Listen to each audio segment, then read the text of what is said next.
I never expected my life to unravel over a simple backyard barbecue. The tradition had started years ago, back when we were all younger, with fewer responsibilities and a lot more time on our hands. It was just a group of friends who had met in college, sticking together through all of life's milestones, marriages, kids' career changes. Over time, those casual get-togethers evolved into something more structured. A tradition we kept alive no matter how hectic life became. Now we were adults with full lives and families of our own. But the bond between us remained. That Saturday evening, like many before, we gathered at Scott and Andrea's house. The air was warm, the scent of grilled food filling the backyard. As our children left in the distance, I should have known something was different that night.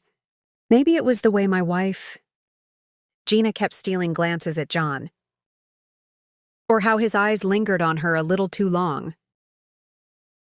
At the time, I ignored it. John had been through a lot. Losing his wife. Marcy, just a year ago, had left him a shadow of the man he once was. We had all been doing our best to support him, encouraging him to move forward. I never imagined that moving forward meant looking at my wife that way. The next morning started like any other. Gina and I had a long-standing weekend routine, sleep in a little shower together, then go our separate ways. For the day, she usually spent her mornings reading or catching up with friends, while I worked on my car in the garage. But that morning, just as I was about to head out, she stopped me. "Honey, we need to talk." Her voice was soft, hesitant. I turned immediately, sensing that whatever she had to say wasn't going to be good. We sat at the kitchen table, an odd tension hanging between us. Gina avoided my eyes as she fidgeted with the edge of her coffee mug. "John told me something last night," she finally said. I nodded, "Yeah." "What about—" She took a deep breath. "He's ready to start dating again."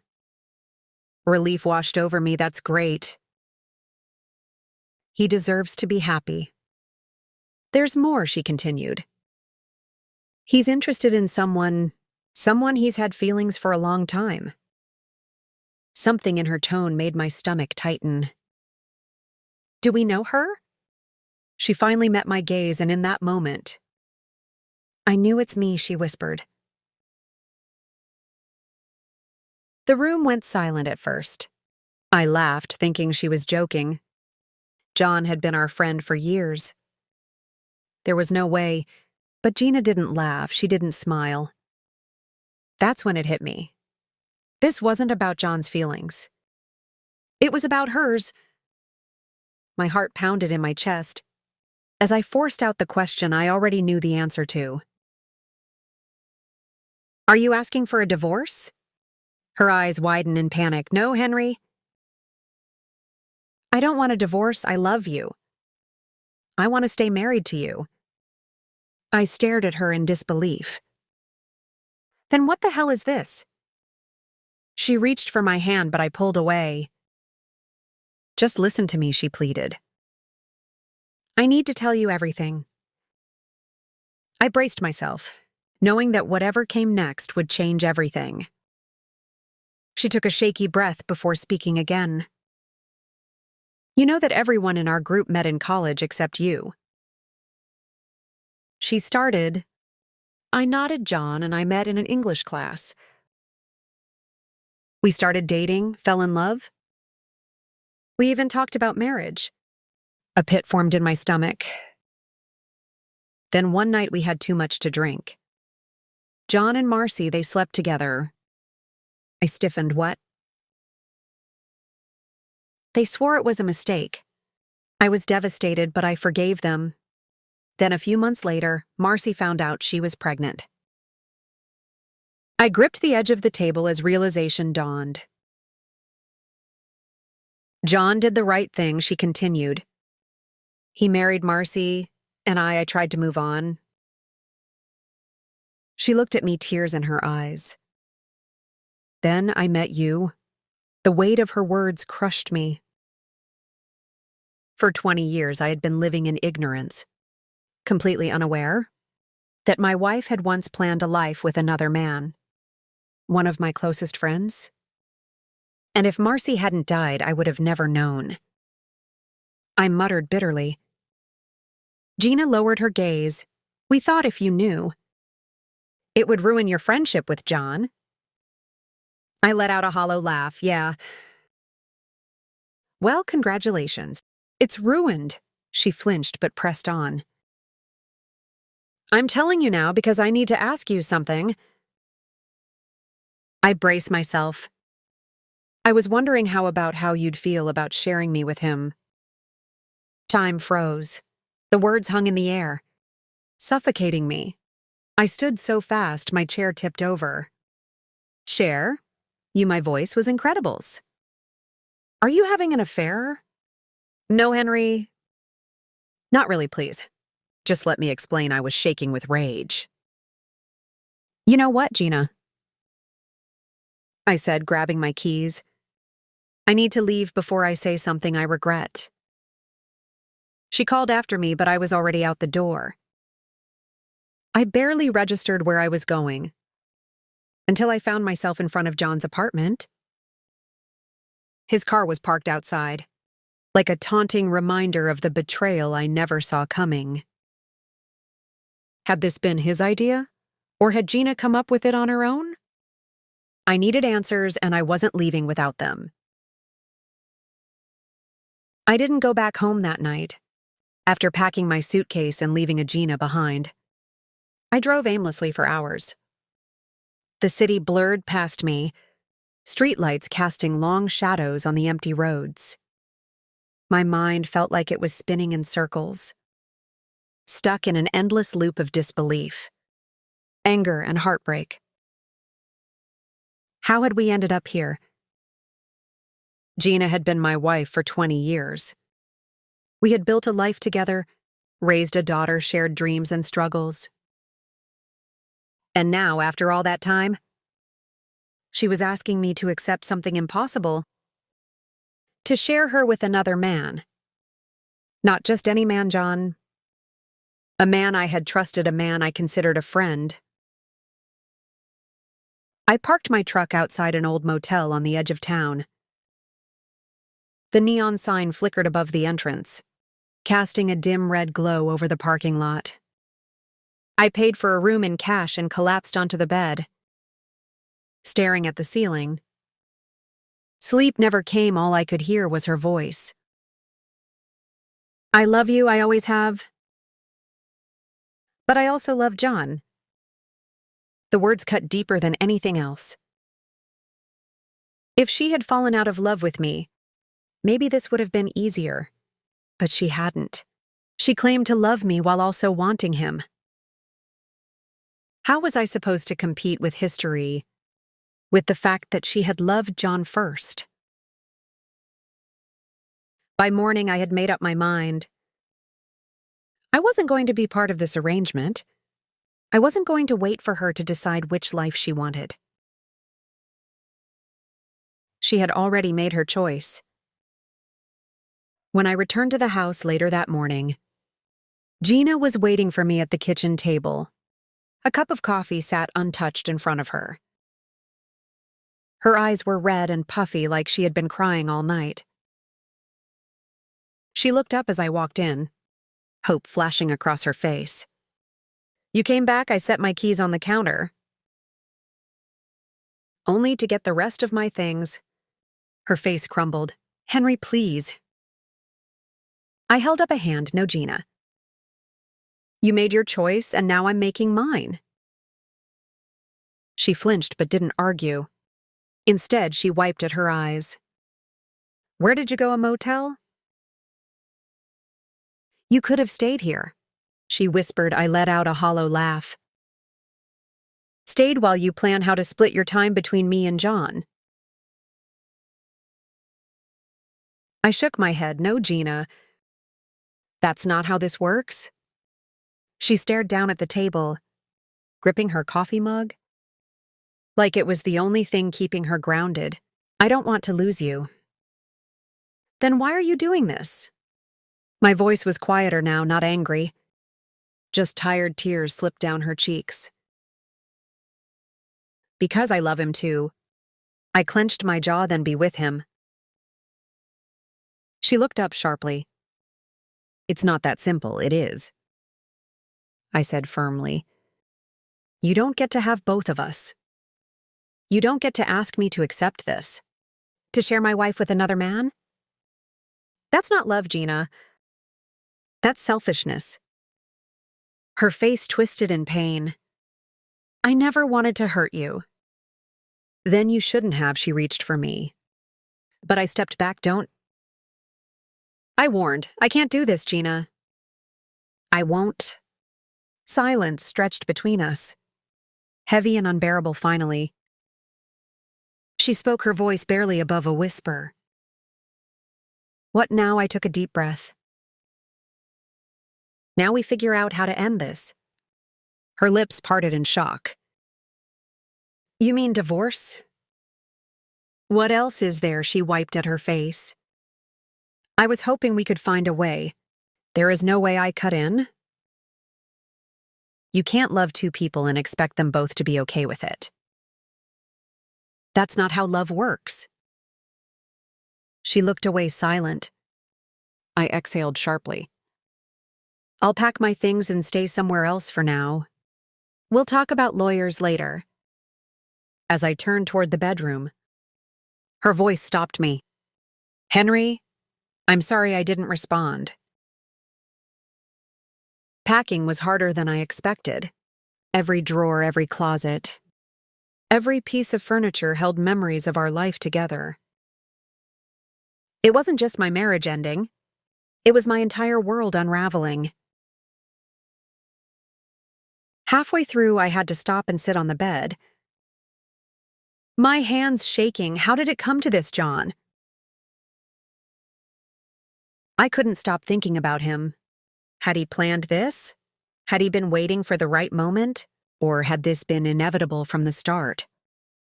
I checked my phone. There were no messages from him. No explanations, no apologies. I couldn't let that slide. I finished packing, loaded my bags into the truck, and drove straight to his apartment. John answered the door within seconds, like he had been expecting me. He didn't look surprised. I clenched my fists at my sides. We need to talk, John stepped aside. Letting me in his apartment was spotless. Too clean, like he had spent all night trying to distract himself. He gestured toward the couch. Henry, I know you're angry. I cut him off angry. Doesn't begin to cover it. John sighed, running a hand through his hair. I never meant for this to happen like this. I let out a bitter laugh. Oh, really? Then how exactly did you see this going? He hesitated. I don't know. He exhaled. I love her, Henry. My jaw tightened. Yeah. And that gives you the right to try and take her from me? John's expression was pain. I never wanted to take her. He sighed. I couldn't keep pretending I didn't feel this way. I shook my head in disbelief.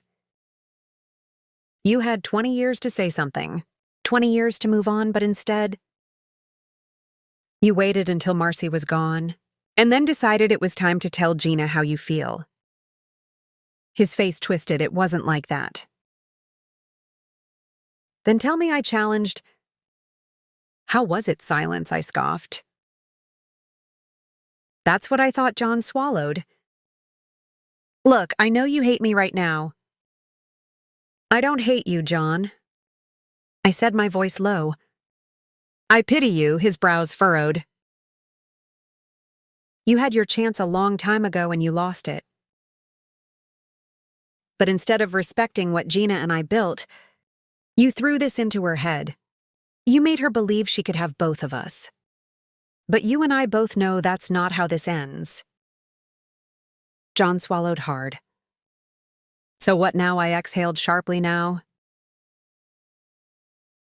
Now she chooses. His face fell. I stepped toward the door, pausing just before opening it. Just remember, John, I said quietly, no matter what happens next, you broke this, you ruined this. And if she ends up with you, you'll have to live with knowing that you destroyed a marriage to make it happen. I didn't wait for a response. I walked out, slamming the door behind me. For the first time in 20 years, I truly felt alone. And Gina had a choice to make. The drive back from John's apartment was quiet. Too quiet, the kind of silence that settles deep in your bones, making you feel the weight of everything at once. I didn't know what I expected from confronting him. An apology, justification. Maybe some kind of regret. But John had already made peace with what he had done. And Gina, she was still standing in the middle, refusing to decide. But I wasn't going to wait anymore. When I pulled into the driveway, Gina was sitting on the front porch, her arms wrapped around herself. She looked like she hadn't slept. The sight of her, my wife, the woman I had loved for 20 years, looking so lost and broken, it almost made me pause almost. But then I remembered why we were here. She saw me step out of the truck and quickly got to her feet. Henry, I held up a hand. No more, Gina. No more explanations. No more excuses. We need to end this. Her face crumpled. I don't want to end us. You already did. My voice was quiet but firm. Tears welled up in her eyes. That's not true. I love you, Henry. But you love him too. She flinched. Do you realize how unfair that is? I asked how impossible you want me to just live with it. To pretend like this isn't breaking me. She wiped at her face, I thought.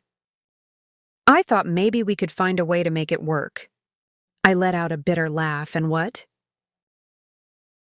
We take turns. I get Mondays and Wednesdays, and John gets the weekends. Don't joke about this, she snapped. Her voice shaking. I'm not.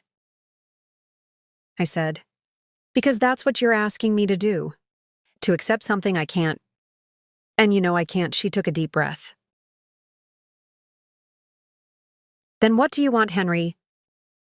I clenched my fists at my sides, studying myself before I spoke the words I never thought I'd say. I want a divorce. Gina's entire body tensed. No, she whispered. Henry, please.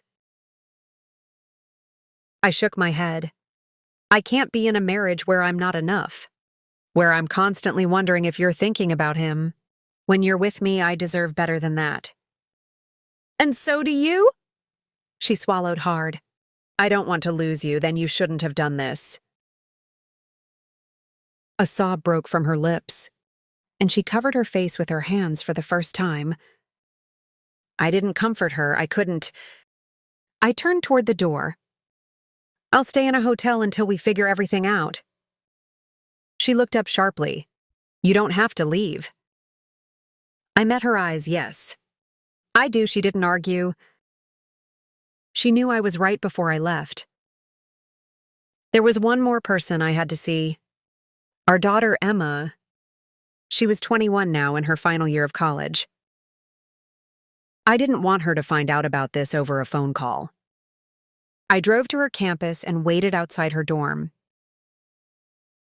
When she finally came out, her face lit up until she saw the look on mine. Dad, she asked, her smile fading. What's wrong? I exhaled slowly. We need to talk. She stared at me for a moment, then nodded. Okay. We sat in a quiet cafe nearby. I didn't sugarcoat it. She was old enough to hear the truth. When I finished, she just sat there stunned. So Mom is in love with someone else. I nodded. She says she loves both of us. Emma scoffed. That's not how love works. A sad smile pulled at my lips. That's what I said. She ran a hand through her hair. I don't even know what to say. I mean, I knew things were weird between you two. But I never expected this. Neither did I. Emma's eyes softened. Are you okay? I swallowed hard. I will be. She reached across the table and squeezed my hand. No matter what happens, I'm on your side. That almost broke me. I gave her a small nod. I just wanted you to hear it from me first. She sighed. What about Mom? What does she expect? She wants to keep the marriage. Emma frowned and have John on the side. I didn't answer. She let out a breath. That's not fair to you, Dad. I know. She shook her head. She's being selfish. I didn't argue. Does John even care about what this is doing to you? She asked. I let out a hollow laugh. I don't think he does. Emma clenched her jaw. What an idiot! I smiled despite everything. You get that from me, you know? She smirked. Yeah. I know. By the time I got back to the house that night, I was exhausted. Gina was waiting in the living room. You talked to Emma, she said softly. I nodded. She swallowed. What did she say? That she's on my side. Gina winced. I set my keys on the counter. I'll be staying in a hotel for now. We can talk about lawyers later. She hesitated. Do we have to do this? I met her eyes. Yes. Tears spilled down her cheeks. But she didn't argue anymore. For the first time in days, she seemed to accept that this was real, that this was over. I grabbed my bags, took one last look at the house we had built together, and walked out the door. This wasn't the ending I wanted, but it was the one I needed. And for the first time in a long time, I felt free. The hotel room was quiet. Too quiet. No footsteps in the hallway. No clatter of dishes in the kitchen. No familiar hum of Gina moving through the house. It was just me, a suitcase, and the reality that my marriage was truly over. For the first time in 20 years, I was alone, and yet I didn't feel broken. I felt relieved. The next morning, I met with a lawyer. I wanted this divorce to be as smooth as possible. No fights, no drama. Just a clean break. Gina hadn't tried to fight it. She had called me the night before, her voice thick with emotion. I don't want this, Henry, she had whispered. But you want him, I had replied. Silence. She couldn't deny it. And I wasn't going to pretend anymore. Now sitting across from my lawyer, I signed the first set of documents that would begin the process of ending our marriage. And for the first time in weeks, I felt like I could breathe again. I hadn't planned to see John again. I wanted to leave everything behind and move on. But fate had other plans. I ran into him at the grocery store. Of all places, he was picking up a bottle of wine, looking way too comfortable for someone who had destroyed a 20-year marriage. Henry, he said. Surprised, I stared at him for a moment. Then I did something I hadn't done since this whole mess started. I smiled. It wasn't forced. It wasn't bitter. It was real. Because I finally understood something he hadn't won. Gina choosing him didn't mean he had taken something from me. If anything, I had freed myself from a marriage that no longer served me and John. He was inheriting all the broken pieces of a woman who didn't even know what she wanted. I hope you're happy, John, I said, my voice calm. He shifted uncomfortably. Henry, the nod. I shook my head. No need. I just wanted to tell you that I'm done with all of this. I don't hate you. I don't hate Gina. I'm just moving on. He looked at me confused, as if he had expected me to be angry forever. But I wasn't, I was free. And that scared him more than my hatred ever could. A week later, I met up with Emma again. She had been checking in on me, making sure I was okay. You look lighter, she said. Studying me over a cup of coffee, I chuckled, I feel lighter. She smiled good. You deserve that, I nodded, appreciating how much she had been there for me. Mom called me, she admitted. After a moment, I raised an eyebrow, and she asked if I hated her. My stomach tightened. What did you say? Emma sighed. I told her I don't hate her. But I don't respect what she did. I leaned back in my chair. Letting her words settle, that's fair? She looked at me. She's miserable, Dad. I can tell. I wasn't sure how to respond to that.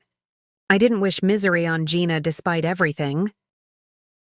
But I also knew that she had made her choice, and so had I. Months passed and the divorce was finalized. It was strange how fast life moved once I let go. I found a new place, reconnected with old friends, and started focusing on myself for the first time in years. One afternoon, I was at a bookstore browsing aimlessly when someone bumped into me. Sorry, I turned and my breath caught. She was beautiful with warm eyes and a kind smile. It's okay, I said. She hesitated, then glanced at the book in my hands. You like historical fiction? I chuckled. I do you? She grinned obsessed. We talked for nearly an hour. Her name was Laura, and she had just moved to town for the first time in a long time. I felt something stir in my chest. Hope. Maybe my marriage had ended. Maybe I had lost something I thought would last forever. But life wasn't over, and as I walked out of that bookstore, I realized something. Sometimes endings are just new beginnings in disguise.